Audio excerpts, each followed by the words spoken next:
Here, I'll hold you up. Yeah. So we got the family out here today. Yep. Can you tell me why you came out here with your sons? To teach them to stand up for what's right. My grandpa fought the Nazis, and we learn a lot about fascism and Nazis and watch documentaries. And my 11-year-old is able to articulate similarities he sees between how that started and what's happening now. So I think it's important that we stand up now before things continue to escalate. We bring supplies to the people here, hand warmers, food, and just support people in community. So that's what I've always taught the kids. I've seen the chemical irritants and things used. I've never seen the assault that's happening. I'm an attorney, and the constitutional breaches and human rights violations is appalling. I printed out know your rights cards so that people would know what rights they have, search and seizure, due process, and I left them at home because it doesn't matter here, because they aren't following due process.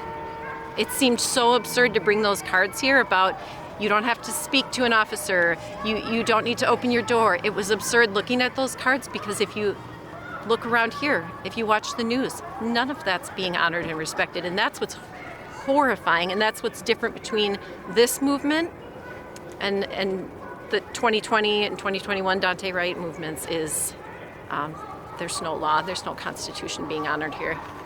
There's no dignity for our community, for people. I understand arrests and laws. There's no dignity in what they're doing to people.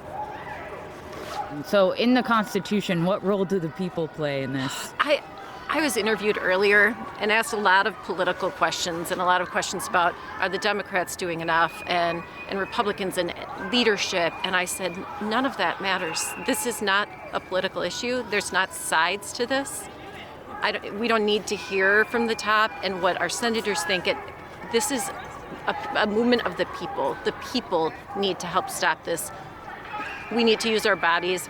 We need to protect our Black and brown communities, our communities of color, with our bodies and our voices, and need to get out and not be looking to our elected officials for guidance here or action.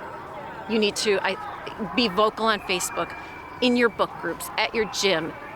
This isn't a polite time. This isn't a time to be cautious around political opinions or who voted for who. This is the time to protect each other. Mutual aid. These people out here that are on the front lines need hand warmers, food, water.